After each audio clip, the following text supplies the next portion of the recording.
My girlfriend said, "I'm still seeing him. Deal with it." I replied, "Okay." Then I packed my bags while she was at his place and left a note on the counter. "Good luck with him." She came home to an empty closet. I'm Jake, 29M. My girlfriend, Lena, is 27F. We've been together a little over 3 years and living together for almost one. If you asked her, she'd say we're comfortable. If you asked me, I'd say I slowly disappeared inside my own apartment. Lena has this way of talking that always sounds like she's bored with you. Even when she's asking a simple question, it comes out sharp. Everything I do is either obvious, inconvenient, or somehow wrong. The way I load the dishwasher. The way I chew. The fact that I still wear t-shirts with faded bands on them. She likes to remind me she's outgrown that phase. It didn't start like this. At least I don't think it did. But somewhere along the way, her patience evaporated and I became more like furniture she trips over. About 2 months ago, she started going out more. Not girls' nights. Not work events. Just out. She'd throw on makeup she never wore for me anymore, grab her purse, and say something vague like, "I'm meeting a friend." If I asked who, she'd sigh like I'd insulted her. "Why does it matter?" became her favorite sentence. Then there was her phone. Always face down. Always locked. If I walked into the room while she was texting, she'd angle the screen away without even thinking about it. Muscle memory. I asked her directly once if something was going on. She laughed. Actually laughed. Told me I was being paranoid and insecure and that it was not a good look. Last Friday night, after another argument that somehow ended with me apologizing, she looked me dead in the eye and said, "I'm still seeing him. Deal with it." She said it casually, like she was telling me she changed shampoo brands. I didn't yell. I didn't cry. I just nodded and said, "Okay." She smirked like she'd won something. I don't think she realized what that "okay" actually meant. After I said, "Okay," she rolled her eyes and grabbed her jacket. Told me she'd be back later. Not late, later. Like I was her roommate giving her a courtesy heads up. The door slammed behind her and the apartment went quiet in that heavy, uncomfortable way. No TV. No music. Just the hum of the fridge and the realization that she'd finally stopped pretending. I sat on the couch for a while, staring at the dent in the cushion where she always sat with her legs tucked under her. I wasn't angry yet. That came later. At first, it was just clarity. Cold, calm clarity. This wasn't a mistake. This wasn't confusion. She didn't cry. She didn't apologize. She didn't even try to justify it. She told me she was seeing another guy the same way she told me we were out of oat milk. I went into the bedroom and opened the closet. Her clothes took up about 80% of it. Dresses she wore out with friends. Shoes she said she needed. Jackets she bought because they looked expensive. My side was a narrow strip of hangers and a couple of hoodies shoved on the top shelf. That's when I started packing. Not dramatically. Not angrily. I grabbed a duffel bag first. Then my old suitcase from under the bed. I folded my clothes carefully, like I was packing for a trip. Socks rolled. Shirts stacked. Jeans folded the way my dad taught me. As I packed, I noticed how little of the apartment was actually mine. The couch she picked. The plates she liked. The framed photos of places we went that she barely remembered. Even the bedspread was hers. I'd wanted something darker. She said it looked depressing. Halfway through, my phone buzzed. A text from her. "Don't wait up." I didn't respond. I took my toiletries from the bathroom. Left the fancy stuff she bought. Took my cheap razor, my toothbrush. The cologne she always complained was too masculine. When I zipped the suitcase, it felt final in a way I hadn't expected. Like a door quietly closing. Before I left, I grabbed a sticky note from the junk drawer.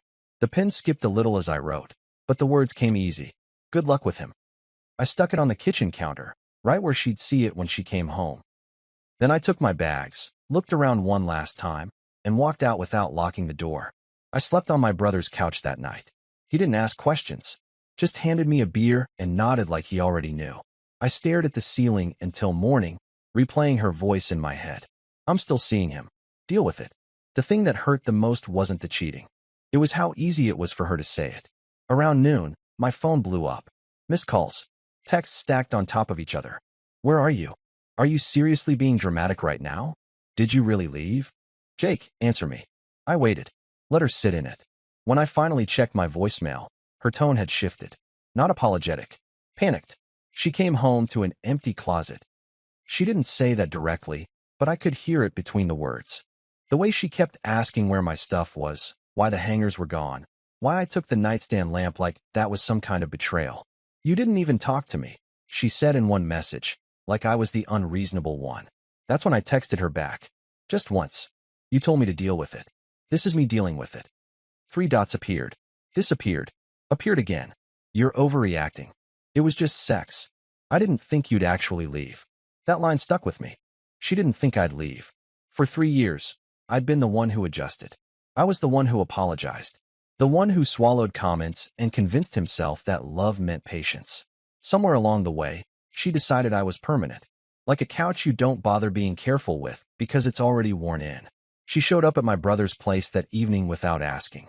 Stood on the porch with her arms crossed, jaw tight, like she was the one who'd been wronged. You embarrassed me, she said instead of hello. I laughed. I couldn't help it. That made her furious. You don't get to act like this, she snapped. We could have worked through it. That was the moment something finally went quiet inside me.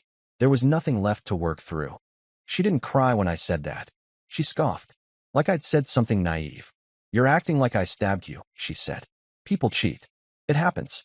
It doesn't have to be the end of the world unless you make it one. That sentence told me more than any confession ever could. I asked her one question. Just one. How long? She hesitated. Just long enough. Does it matter? She snapped. Of course it mattered.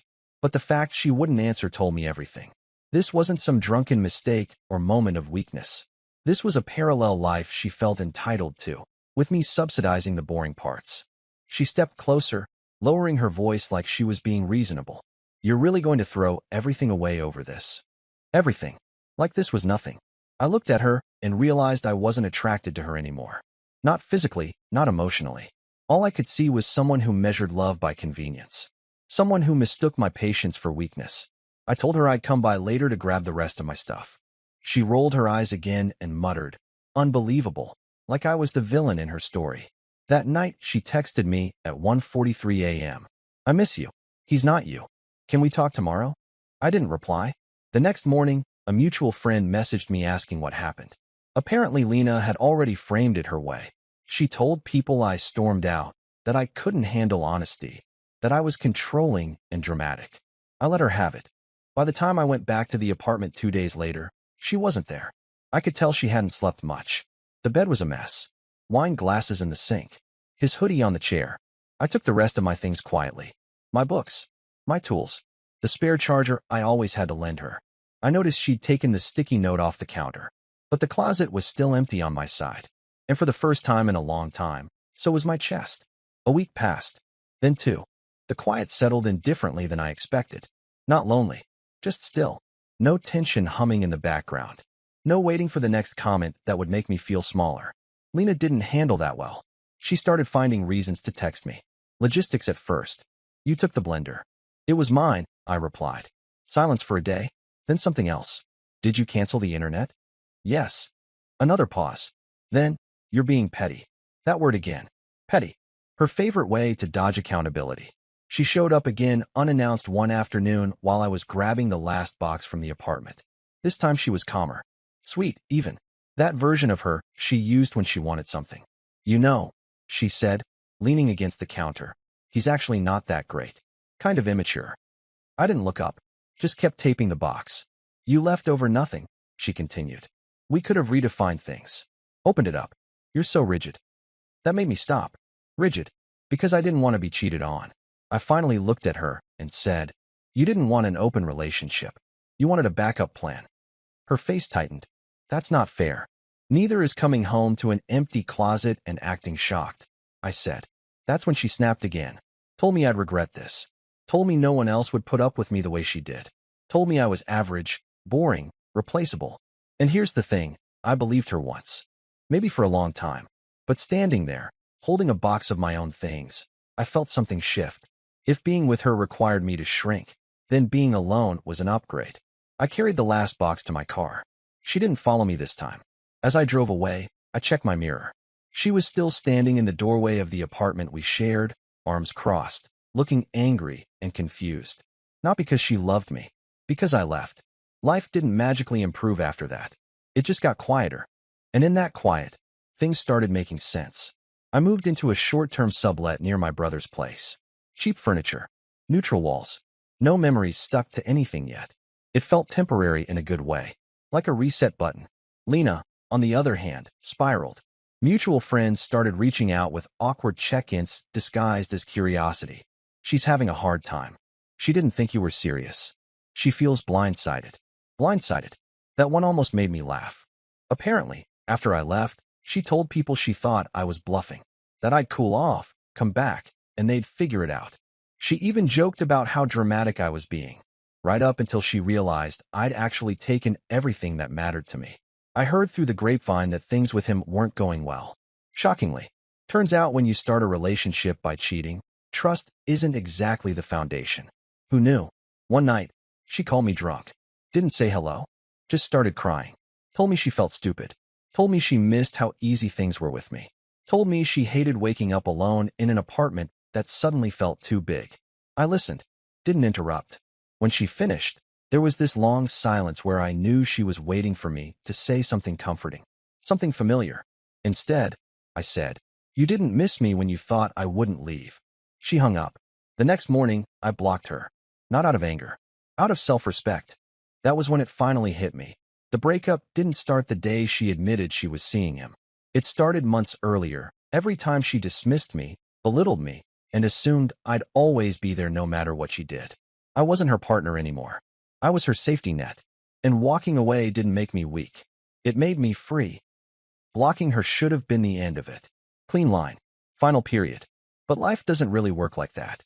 About a month later, I ran into her at a grocery store. Same aisle. Pasta sauce. Of all places. She looked different. Not in a glow-up way. More like someone who hadn't slept well in a while. Hair pulled back. No makeup. Eyes scanning labels like they might bite her. She froze when she saw me. For a second, neither of us moved. Then she laughed awkwardly and said, "Wow. Guess the universe has jokes." I nodded. Polite. Neutral. The way you acknowledge a stranger. She filled the silence fast. "So how are you?" "Good," I said. And I meant it. That seemed to throw her. She tilted her head, like she was searching my face for cracks. "You look fine," she said, almost disappointed. She told me she'd moved his stuff in, then took it back out. Told me he was intense. Jealous. Wanted reassurance she wasn't talking to anyone else. The irony was apparently lost on her. "I didn't realize how good I had it," she said quietly. "You were always steady." There it was. The compliment that came too late. I didn't argue. Didn't defend myself. Didn't even feel the urge to. I just put my sauce in the cart and said, "Take care, Lena." As I walked away, she called after me. "Do you ever think about us?" I stopped. Turned around. Thought for a second. "Not anymore," I said. Her face fell. Not dramatically, not angrily. Just flat. Like something finally clicked. I paid for my groceries and left. Sat in my car for a minute afterward, surprised by how little I felt. No rush of pride. No sadness. Just confirmation. Later that night, I realized something important. Closure isn't a conversation. It's the moment you stop needing one. And I was already there. After that grocery store run-in, I expected some kind of emotional aftershock. Regret. Nostalgia. The urge to check her socials. None of it came. What had come was distance. The kind you don't notice at first. Mutual friends stopped bringing her up. Invitations shifted. I realized how many group plans had revolved around accommodating her moods. Without her in the equation, everything got simpler. Lighter. One night, my brother asked if I was okay being alone. Not in a worried way. Just curious. I told him the truth. I don't feel alone. I feel unclaimed. That surprised him. It surprised me too. I started doing things I hadn't done in years. Stayed out late without explaining myself. Ate cereal for dinner because I felt like it. Bought furniture I actually liked instead of what looked adult enough. Small things. Quiet rebellions. Then, out of nowhere, Lena emailed me. Not texted. Emailed. Like we were co-workers ending a project. She said she'd been thinking a lot. That she was in therapy now. That she finally understood why I left. That she didn't want to get back together. She just wanted peace between us. I stared at the screen for a long time. Peace, to her, always meant access. Being able to reach me without consequences. Being absolved without actually giving anything back. I didn't reply. A week later, she sent another one. Shorter. Colder. I guess I deserve that. That was the closest she ever came to accountability. I deleted it and went on with my day. That night, lying in bed, I thought about how she'd told me to deal with it. How confident she'd been that I'd stay. How shocked she was by an empty closet. Some people think love means endurance. That's staying no matter what is strength. But sometimes, strength is packing your bags quietly, leaving a note, and choosing not to explain yourself ever again. And I didn't hate her for it. I just didn't belong there anymore. A few months after everything blew up, I found the note. Not the note. I knew exactly what I'd written. But the one she never gave me. My brother ran into her at a mutual friend's birthday. I didn't go. Still wasn't interested in overlapping worlds. But he came home with this weird look on his face and said, "She asked about you." Like really asked. Apparently, she'd been carrying something around in her bag for weeks. Folded, creased, soft at the edges. A letter she wrote after she came home to the empty closet. After she peeled the sticky note off the counter and realized there was no dramatic reunion coming. She didn't give it to him to pass on. Just told him what it said. It was an apology. A real one, by the sound of it. Not excuses. Not deflection. Just regret. She wrote about how she thought love was leverage. How she'd mistaken being wanted for being safe. How she never thought, okay, would mean gone. When my brother finished telling me, he waited for a reaction. I didn't have one. Not because it didn't matter, but because it came too late to change anything. That was the strange part. Months ago, I would have replayed every word. Wondered what it meant. Wondered if it was enough. But now it just felt like a closed chapter getting its footnote. I told him I hoped she meant it. That I hoped she learned something real from it. And I meant that too. That night, I sat on my balcony with a beer, city lights humming below, thinking about how endings don't always come with explosions. Sometimes they're just quiet decisions made while someone else assumes you'll stay. She told me to deal with it. So I did. Not with rage. Not with revenge. Just by leaving, and never needing to come back. I guess that's the end of it. Not the dramatic kind. Just the real one. Every now and then, I still catch myself noticing things she would have commented on. A shirt she would have hated. A song she'd call noise. I smile when it happens, not because I miss her, but because I don't have to edit myself anymore. I heard she moved apartments. Smaller place. New job. Different circle. I hope it's working for her. Truly. I don't need her to suffer for me to feel okay. That chapter already did what it needed to do. People ask if I'd handle it differently now. If I wish I'd said more. Fought harder. Explained myself better. I wouldn't.